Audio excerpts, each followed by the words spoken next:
اعوذ باللہ من الشیطان الرجیم بسم اللہ الرحمن الرحیم الم نشرح لک صدرک۔ اس صورت میں اللہ تعالیٰ نے اپنے پیارے پیغمبر جناب محمد الرسول اللہ صلی اللہ علیہ وسلم پر کچھ کیے گئے احسانات کا تذکرہ فرمایا ہے۔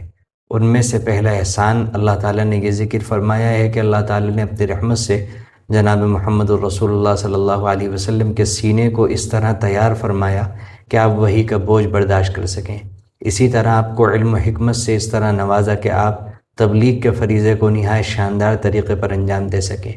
اسی طرح آپ کے سینے میں اتنی برداشت رکھی کہ آپ شدید مخالفتیں جو آپ کی دعوت کے خلاف کھڑی ہوئی تھیں اور جن کا آپ کو سامنا تھا ان سب کو آپ برداشت کر سکیں۔ وَوَضَعْنَا عَنْكَ وِزْرَكَ، اور آپ سے آپ کے اس بوجھ کو دور کر دیا جس نے آپ کی کمر کو توڑ رکھا تھا۔ اصل میں اللہ کے نبی علیہ الصلوۃ والسلام پر جب وحی نازل ہوا کرتی تھی تو شروع میں آپ اس وحی کا بوجھ بہت زیادہ محسوس فرمایا کرتے تھے، پھر اللہ تعالیٰ نے اس بوجھ کو دور فرما دیا اور آپ کے لیے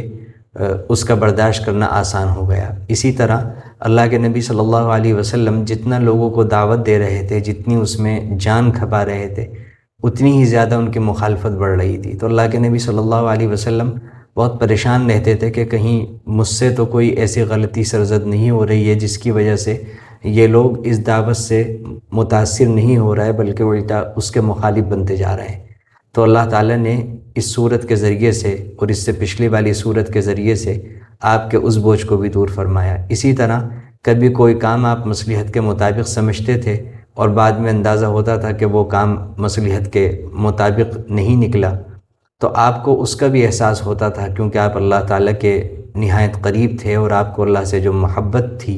اور آپ کا جو اللہ سے تعلق تھا اس اعتبار سے آپ کو بہت زیادہ تکلیف ہوتی تھی کہ مجھ سے یہ کام سرزد ہو گیا، اب اللہ تعالیٰ کی طرف سے کیا معاملہ ہوگا۔ تو ان آیتوں کے ذریعے سے اللہ تعالیٰ نے ان تمام باتوں کی تسلی دی اور آپ کے اوپر جو یہ بوجھ تھے ان کو اتار دیا۔ وَرَفَعْنَا لَكَ ذِكْرَكَ، اور اللہ تعالیٰ فرماتے ہیں کہ ہم نے آپ کے لیے آپ کے ذکر کو بلند کیا، کہ اللہ تعالیٰ نے اپنے نام کے ساتھ جناب محمد الرسول اللہ صلی اللہ علیہ وسلم کا نام جوڑا۔ کلمے کے اندر اللہ کے نبی صلی اللہ علیہ وسلم کا نام آتا ہے، اذان کے اندر، اقامت کے اندر، عید الفطر کے خطبے کے اندر، بقرعید کے خطبے کے اندر، نکاح کے خطبے کے اندر، اکثر جگہ اللہ کے نام کے ساتھ اللہ کے نبی صلی اللہ علیہ وسلم کا نام جڑا ہوا ہے۔ یہ آپ کے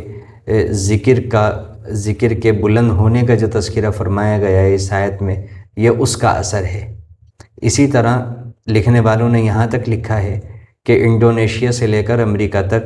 24 گھنٹے کے اندر کوئی ایک لمحہ بھی ایسا نہیں گزرتا جس میں اللہ کے نبی صلی اللہ علیہ وسلم کا تذکرہ نہ ہوتا ہو اذان کے ذریعے سے۔ تو اللہ تعالیٰ نے اپنے حبیب سے جو وعدہ فرمایا تھا کہ ہم نے آپ کے ذکر کو بلند کر دیا، جو بات فرمائی تھی وہ بالکل 100% پوری ہوئی، اور اللہ تعالیٰ نے آپ علیہ السلام کے تذکرے کو نہایت محبت کے ساتھ بلند فرمایا ہے، اور آج 1 ارب سے زیادہ لوگوں کا سب سے زیادہ جو محبوب نام ہے وہ محمد الرسول اللہ صلی اللہ علیہ وسلم ہی کا نام ہے، اور ہر مہذب تہذیب یافتہ سمجھدار شخص چاہے وہ اسلام والا نہ بھی ہو تب بھی وہ اللہ کے نبی صلی اللہ علیہ وسلم کا نام محبت اور ادب سے ہی لیتا ہے۔ یہ آپ کے ذکر کے بلند ہونے کی دلیل ہے۔ اللہ کے نبی صلی اللہ علیہ وسلم پر نعتیں، آپ پر مضامین، آپ کی تعریف و منقبت پر لکھے گئے جو مضامین ہیں وہ مسلمانوں سے تو ہیں ہی بلکہ غیر مسلموں نے بھی ایک بڑی تعداد کے اندر اس کے اندر حصہ لیا ہے۔ یہ آپ کے رفعت ذکر کی دلیل ہے۔ پھر آگے فرمایا گیا فَإِنَّ مَعَ الْعُسْرِ يُسْرًا، إِنَّ مَعَ الْعُسْرِ يُسْرًا، کہ مشکل کے ساتھ آسانی ہے۔ پھر دوبارہ اسی بات کو فرمایا گیا کہ مشکل کے ساتھ آسانی ہے۔ اس کے ذریعے سے اللہ کے نبی صلی اللہ علیہ وسلم کو خوشخبری دی گئی کہ شروع میں آپ کے ساتھ یہ جو مسائل ہیں یہ ہمیشہ نہیں رہیں گے، اور آپ کی زندگی میں جتنے بھی یہ مسائل ہیں، پریشانیاں ہیں، یہ سارے دور ہو جائیں گے، اور پھر اللہ تعالیٰ اچھا دور عطا فرمائیں گے، آسانی عطا فرمائیں گے۔ اس آیت سے پتہ چلتا ہے کہ اگر کوئی شخص، مفسرین نے لکھا ہے کہ اگر اسے کوئی پریشانی لاحق ہو اور وہ پریشانی پر صبر کرے اور اللہ سے دعا کرے، سب سے ٹوٹ کر اور کٹ کر اللہ ہی سے امید رکھے، اور اگر اس کی پریشانی جلدی دور نہ ہو تو بے صبری کا مظاہرہ نہ کرے، اللہ سے نا امید نہ ہو، اللہ سے مایوس نہ ہو، تو اللہ تعالیٰ اس کی پریشانی کا ضرور حل فرماتے ہیں۔ تو اس لیے ہم میں سے اگر کوئی پریشان ہو، اور یقیناً ہر انسان کو کچھ نہ کچھ پریشانیاں ہوتی ہیں، تو صرف اور صرف انسان اللہ ہی سے امید رکھے، اور اللہ نے اس صورت کے ذریعے سے بتا دیا کہ دنیا کا نظام اسی طرح چلتا ہے، پریشانیاں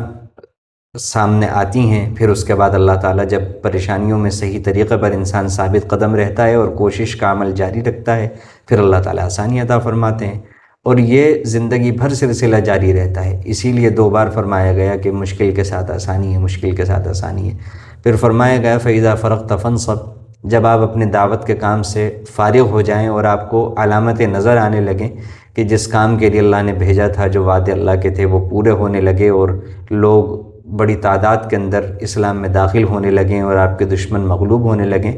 تو پھر آپ خوب محنت کیجئے اللہ کی عبادت کے اندر اور اللہ کی طرف رجوع ہونے کے اندر۔ اللہ کے نبی صلی اللہ علیہ وسلم کی تو ساری گرمیاں وہ اللہ کے حکم کے تحت ہی تھیں، اور وہ ساری کی ساری بلا شبہ عبادت تھیں، اور آپ کا تو سینہ اور دل اللہ تعالیٰ نے اس طرح تیار فرمایا تھا کہ آپ مخلوق کی طرف بھی جب متوجہ ہوتے تھے تب بھی خالق سے غافل نہیں ہوتے تھے۔ اس کے باوجود اس بات کی اہمیت کا ہمیں احساس ہونا چاہیے اور اندازہ کرنا چاہیے کہ اللہ کے نبی علیہ السلام کو بھی یہ فرمایا گیا کہ پھر آپ ہمارے پاس آنے کے لیے خوب تیاری کیجئے، یعنی آپ کا جو مشقت اور محنت کا جو سلسلہ ہے وہ آپ کا کام پورا ہونے کے بعد نہیں رکے گا، پھر آپ کو دوسری منزل کے لیے ہمارے پاس آنے کے لیے تیاری کرنی پڑے گی، ایسی خالص عبادتیں کرنی پڑیں گی جس میں مخلوق کا واسطہ نہ ہو، کیونکہ تبلیغ وغیرہ کے اندر تو مخلوق کا واسطہ ہوتا تھا، اگرچہ وہ بالواسطہ عبادت تھی، لیکن آپ کو بلا واسطہ عبادت کرنی پڑے گی جس میں مخلوق کا واسطہ نہ ہو۔ اس سے ہمیں پتہ چلتا ہے کہ ہم میں سے کوئی بھی انسان ہو وہ اس بات سے بے نیاز نہیں ہو سکتا کہ وہ تنہائی کے اندر کچھ نہ کچھ وقت نکال کر ضرور اللہ تعالیٰ کو یاد کیا کرے، نوافل کے ذریعے، قرآن کی تلاوت کے ذریعے، قرآن کو سمجھنے کے ذریعے، اللہ کے شکر کے ذریعے سے، اللہ سے دعا کے ذریعے سے، کسی نہ کسی شکل سے انسان کو ایسا وقت ضرور گزارنا چاہیے، ہر مرد اور عورت کو، ہر لڑکے اور لڑکی کو، کہ جو خالصتاً اللہ کی یاد کے لیے مخصوص ہو۔ اس کے بغیر چارہ کار ہی نہیں ہے۔ کیا ہم نے آپ کا سینہ نہیں کھول دیا اور آپ سے آپ کا بوجھ اتار دیا جس نے آپ کی کمر توڑ رکھی تھی، اور ہم نے آپ کی خاطر آپ کا ذکر بلند کر دیا ہے؟ تو یقیناً مشکل کے ساتھ آسانی ہے، ضرور مشکل کے ساتھ آسانی ہے۔ تو جب آپ فارغ ہوں تو عبادت میں محنت کیا کیجیے اور اپنے پروردگار ہی سے لو لگائے رہیے۔